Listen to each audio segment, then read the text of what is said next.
Yes guys, अब वो 3 number सवाल है बच्चों, क्लास 10 एक्सरसाइज 10.1 सम नंबर 3। 5 सेंटीमीटर त्रिज्या वाले एक वृत्त के बिंदु P पर 5 सेंटीमीटर त्रिज्या वाले एक वृत्त के बिंदु P पर स्पर्श रेखा पी क्यू इस बच्चों P पर बिंदु P पर स्पर्श रेखा पी क्यू और केंद्र O से जाने वाली एक रेखा से बिंदु Q पर इस प्रकार मिलती है कि OQ बराबर है 12 सेंटीमीटर, तो PQ की लंबाई ज्ञात करें। 5 सेंटीमीटर त्रिज्या कितनी है बच्चों? 5 सेंटीमीटर त्रिज्या वाले एक वृत्त के बिंदु P से, मान लिया ये बिंदु है, बिंदु P से मैंने इसको मिलाया तो OP त्रिज्या हो गई, मतलब ये भी 5 हो गई। P पर स्पर्श रेखा, ये इस तरीके से मान लेंगे हम, स्पर्श रेखा जो पी क्यू है, जो ओ को क्यू से मिलाया गया है, यहाँ पे इसने बोला है कि ओ क्यू 12 सेंटीमीटर है, ओ क्यू क्या है 12 सेंटीमीटर है, तो पी क्यू की लंबाई ज्ञात करें। मान लिया भाई हमने ये लंबाई मान लिया ये x सेंटीमीटर है। कितने सेंटीमीटर है बच्चों? x सेंटीमीटर है। तो मान लेंगे हम,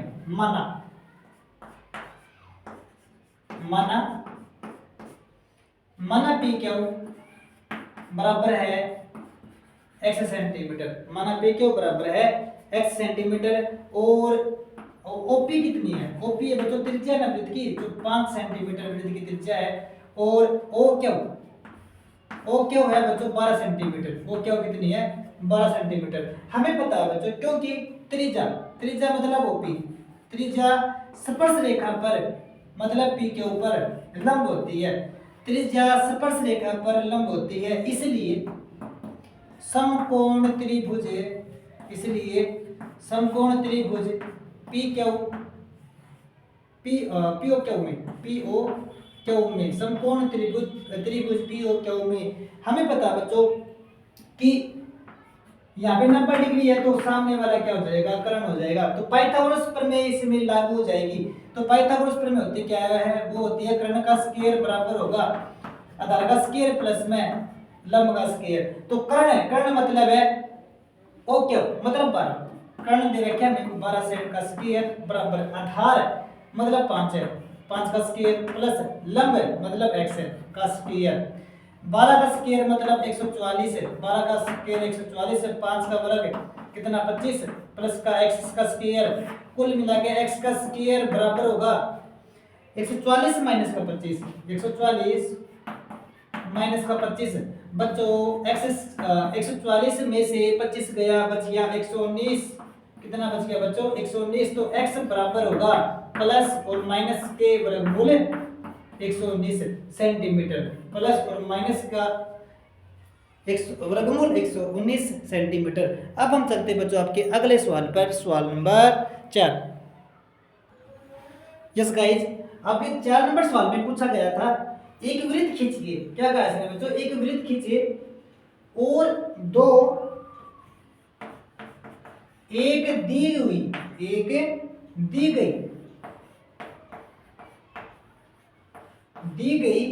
रेखा के समांतर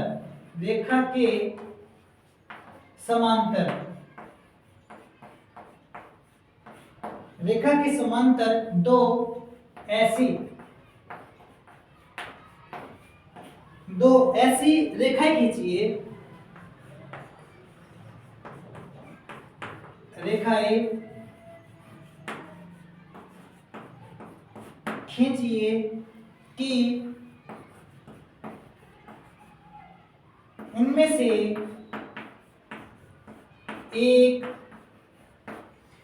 से एक स्पर्श रेखा हो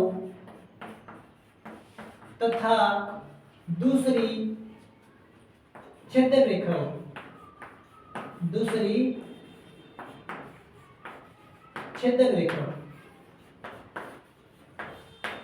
यस बच्चों, ये सवाल कैसे करना था आपने?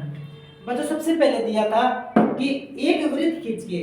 बच्चों आप ना प्रकार और पेंसिल से एक वृत्त खींच लेंगे, ठीक है, प्रकार और पेंसिल से आपने एक वृत्त खींच लिया, और दो एक दी गई रेखा के समांतर, बच्चों हमने एक रेखा मान ली बच्चों, कोई सी भी रेखा हो सकती है, कैसी भी हो सकती है बच्चों, चाहे ऐसे मान लो, चाहे आप ऐसे मान सकते हैं बच्चों, आपकी मर्जी है, एज यू प्लीज।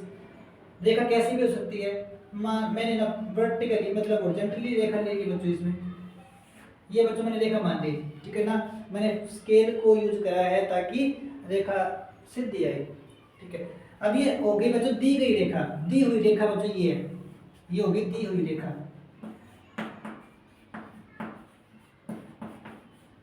और क्या बोला इसने, दी हुई रेखा है कि समांतर दो ऐसी रेखा खींचिए कि उनमें से एक स्पर्श रेखा हो और दूसरी छेदक रेखा हो। तो करना क्या बच्चों अपने, अब आपने रेखा के आधे से ज्यादा प्रकार खोल लेना है, इस रेखा के आधे से ज्यादा प्रकार खोल लेना है बच्चों। और एक चाप है यहाँ लगा देना और एक चाप ऐसे लगा देना, प्रकार उतना ही खुला हुआ है। दूसरे सिरे पर रखकर एक चाप ऊपर लगा देना और एक चाप नीचे लगा देना बच्चों। मतलब आपने इस रेखा का समद्विभाजक खींच लेना है। क्या खींच लेना बच्चों, समद्विभाजक। मेरा ये प्रकार नहीं था, मैंने यूज नहीं करा, तो मैं आइडिया भाई जिसका समद्विभाजक खींच लूंगा बच्चों।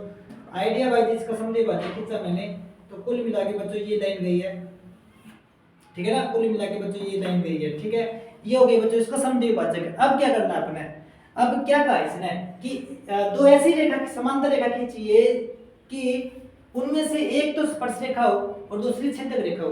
तो बच्चों क्या करना आपने, अब मान लो हमने एक तो छेदक रेखा बनानी है ना और एक बनानी है स्पर्श रेखा। तो स्पर्श रेखा का मतलब ये है बच्चों, आपने इस बिंदु पर, स्पर्श बिंदु पर, ये वाला कौन सा बिंदु है, तो स्पर्श बिंदु, स्पर्श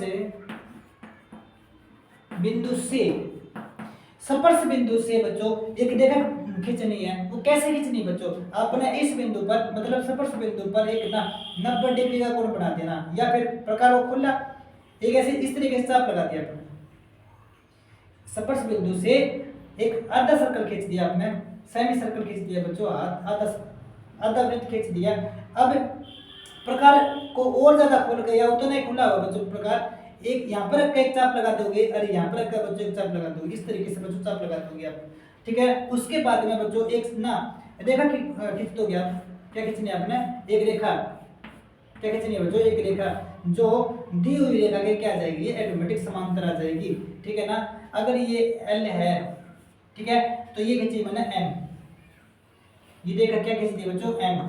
अब क्या बच्चों, L समांतर M है, L समांतर M है, ठीक है ना। और साथ में बच्चों जो M रेखा है वो क्या बच्चों, स्पर्श रेखा कहलाएगी। ये वाली क्या हो जाएगी, स्पर्श रेखा, स्पर्श रेखा, यस बच्चों स्पर्श रेखा हो जाएगी। एक तो खींच दी हमने, दूसरी क्या करना है, दूसरी छेदक रेखा खींचनी है बच्चों। अब क्या करोगे बच्चों, इस यहाँ से और यहाँ के बीच में बच्चों कहीं पर भी एक बिंदु मान लोगे आप, कहीं पर भी बिंदु ये मान लिया मैंने। अब करना क्या है, यहाँ पर क्या है, प्रकार को उसी तरीके से बच्चों थोड़ा सा खोल के एक चाप लगा दोगे, आधा वृत्त खींच देना अपने। अब प्रकार को खोल कर एक चाप ऊपर, एक चाप इस बिंदु से और दूसरी चाप इस बिंदु से लगा दोगे आप, इस तरीके से एक क्रॉस आ जाएगा। अब इस क्रॉस को इस बिंदु से मिला दोगे ना, मिला देना, इस तरीके से मिला देना बच्चों। अब देख लेता हूं एक बार, ठीक है, लाइन सही गई, सीधी गई बच्चों। मैंने फ्री हैंड से बनाया ना, तभी तो थोड़ी सी दिक्कत आ रही है। आपने स्केल और प्रकार और पेंसिल यूज करना, रबड़ भी यूज कर लेना बच्चों। अब ना आपने ऐसे इस तरीके से लाइन खींच दोगे और इस वृत्त को काट दोगे दोनों साइड से, दोनों तरफ से काट दोगे। इसको हमें छेदक रेखा बोल देंगे, इसका LMN नाम मान दोगे, LMN। अब ये कौन सी रेखा कहलाएगी बच्चों, छेदक रेखा कहलाएगी। ये आपकी छेदक रेखा है, छेदक रेखा, ठीक है ना। अरे अब बच्चों समांतर क्यों है, बात तो ये है ना, समांतर क्यों है, क्यों समांतर बच्चों, हमें पता है कि यहाँ पे कितना कोण बनाया है हमने 90 डिग्री का, और यहाँ पर भी कितना बच्चों 90 डिग्री का कोण है। सेम तरीके से यहाँ पर भी 90 का ही होगा, अगर ये 90 का तो ये भी 90 का हो गया बच्चों, क्योंकि ये इसका एकांतर कोण है, एकांतर है और बराबर है दोनों। ये इसका एकांतर है, एकांतर भी है और बराबर है बच्चों। जब है दो एकांतर कोण बनते हो ना और बराबर होते हैं ना, तो एकांतर कोण बच्चों तभी बनते हैं, एकांतर कोण बच्चों तभी बनते हैं जब रेखा क्या हो बच्चों, समांतर हो। जब रेखा क्या हो बच्चों, समांतर। आपने याद किए रखना है भाई, दो एकांतर कोण तभी बनते हैं जब रेखा क्या हो बच्चों समांतर, तो इसका मतलब एल समांतर हो जाएगी, एल समांतर एन के और एन समांतर है एम के, और भी बच्चों एल समांतर है एम के और एम समांतर है एल के। कुल मिला के बच्चों ये जो तीनों रेखा है ना ये एक दूसरे के बच्चों समांतर हो गई। इसमें बच्चों ये वाली रेखा उसने दे रखी थी, ठीक है ना, ये वाली रेखा दे हुई थी बच्चों। अब इस रेखा के समांतर खींची हमने, ये तो हो गई छेदक रेखा और ये हो गई बच्चों स्पर्श रेखा। ये सवाल बच्चों इस तरीके से करना था अपने। तो अब चलते हैं बच्चों, अब तो क्या करना बच्चों, आपका जो चैप्टर है ना एक्सरसाइज 10.1 वो ये वाली बच्चों इस वीडियो में हमने पूरी कर ली है। तो आज के लिए इतना ही बच्चों, हमारी वीडियो देखने के लिए धन्यवाद। Okay, all the best, thank you.